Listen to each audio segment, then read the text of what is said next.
Que a paz do Todo-Poderoso repouse sobre a sua alma, seu espírito e também o seu corpo. Eu tenho uma palavra para compartilhar com você neste dia e eu quero que você acompanhe comigo. Está lá no livro de Gênesis, capítulo 25, versículo 21. Diz o texto sagrado: Isaque orou ao Senhor por sua mulher, porque ela era estéril, e o Senhor lhe ouviu as orações, e Rebeca, sua mulher, concebeu. Estamos diante de uma situação muito difícil para este casal. Uma situação que desestruturou o sistema familiar. Mas o que me chama a atenção não é o problema em si, mas a atitude deste homem diante deste problema. A atitude deste homem me chamou a atenção porque eu comecei a revisitar os textos de Gênesis e este capítulo me chamou a atenção porque diante deste problema que não era dele, mas o afetava, e assim é o casamento. Embora alguns problemas não sejam nossos, mas acabam nos afetando. Por que não dizer que isso é casamento? Problemas que não são meus, mas são do meu cônjuge, também me afetam e passam a ser também os meus problemas. Essa é a proposta de Deus para um verdadeiro casamento. Mas eu não quero me ater à relação conjugal nem à estrutura familiar de Isaque e Rebeca. Eu quero nesta manhã falar com você e falar diretamente para o seu coração a respeito da atitude deste homem diante da dificuldade. E essa atitude perpassa questões de gêneros, porque nós somos convocados biblicamente diante das dificuldades da nossa vida a orar. Tanto homem quanto mulher deve fazer isso diante dos seus problemas. E Isaque, ele tem essa postura, essa atitude me saltou aos olhos. Ele não permitiu ser afetado e paralisado pela dificuldade, ao contrário, ele orou ao Senhor. E orar é muito mais do que falar com Deus. Quem ora, ora por causa de um motivo, ora por causa de um propósito. E Isaque teve um motivo para orar. E eu quero te perguntar nesta manhã, o que tem te levado a orar? Qual o propósito que você tem feito para estar orando? O que tem te levado a buscar Deus? Quais são os propósitos que tem te impulsionado, inquietado seu coração e te arrastado para a presença do Todo-Poderoso? Apenas encontro de tempo em tempo com o Senhor não fará com que você tenha uma intimidade, um relacionamento com Deus.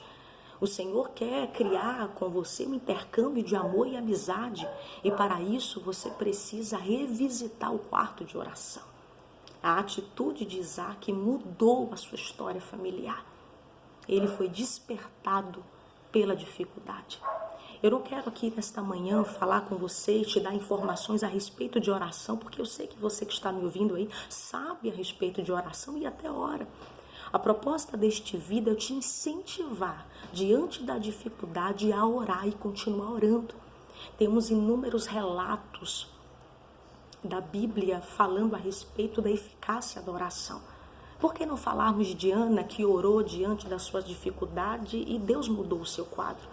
O que falarmos de Daniel que diante do seu governo na Babilônia, quando eu falo governo, não é que ele governava a Babilônia, mas que ele era um funcionário convocado para exercer politicamente na Babilônia e ele fez a diferença naquele lugar.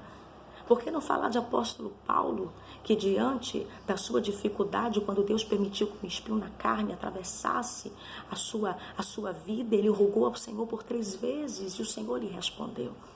A atitude de Isaque foi orar diante da dificuldade e essa oração, ele obteve resposta. E se cumpre aquilo que o profeta Isaías falou, que nós ouviríamos uma palavra atrás de nós. Este é o caminho, andai nele. Este é o efeito da oração. Liberar uma palavra atrás de nós. Por que atrás? Porque quando estamos em oração, precisamos de instrução. Não andamos por vista, não é aquilo que eu vejo, mas aquilo que eu escuto. E eu preciso ser direcionada por aquilo que eu ouço. Deus quer direcionar a sua vida nesse ano de 2020, não por intermédio daquilo que você tem visto. Mas Deus quer direcionar a sua vida por intermédio daquilo que você tem escutado. Deus tem uma palavra para liberar sobre a tua vida. Revisite o quarto de oração. Abra a porta do teu quarto. Se levante e vá buscar ao Senhor. Deus tem resposta para a tua vida. Essa história, ela vai ser mudada no momento em que você se levantar e mudar essa história através da oração. Nesse texto se conecta 3 pensamentos. O primeiro pensamento que eu percebo e tomo como instrução é que a oração, ela deve ser o nosso primeiro recurso. O texto vai dizer, Isaac orou ao Senhor. O primeiro recurso que ele fez, orou ao Senhor diante da dificuldade. Então, 3 pensamentos conectam-nos a entender a proposta de Deus diante da nossa dificuldade. Primeiro, a oração é o nosso primeiro recurso. Segundo, ninguém ora se não tiver um motivo. O texto vai dizer, Isaac ora porque sua esposa era estéril. Então ninguém ora sem motivo, ninguém ora sem propósito. Talvez você me diga, pastora, eu só quero a presença de Deus, mas é um motivo para você orar. Independente do que te arraste para orar, neste ano 2020, comece orando. Terceiro, entre a resposta de Isaac, o texto vai dizer que Deus ouviu as orações de Isaac, ou seja, não foi somente uma oração.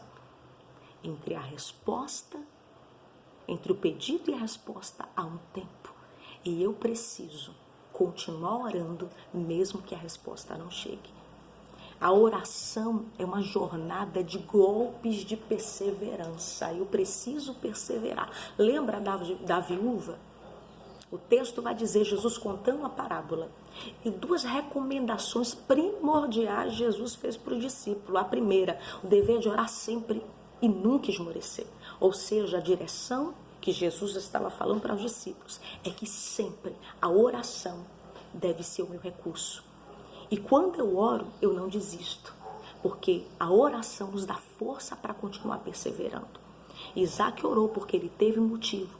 E esse motivo fez com que ele perseverasse, porque o texto vai dizer, o Senhor lhe ouviu as orações, não foi só uma oração, foi orações, até que Deus pudesse visitar a sua esposa. E a gente vai ver nos textos seguintes, nos capítulos seguintes, que Isaac, ele tem o seu primeiro filho com 60 anos, ele começa a orar com 40, e a resposta só chega depois de 20 anos. Então, entre a oração e a resposta, há um caminho que Deus também prepara para trabalhar dentro de nós. Então, Deus está te convocando para que você inicie esse ano 2020 orando. A minha proposta através deste vídeo é te incentivar para que você ore e para que você não pare diante das dificuldades.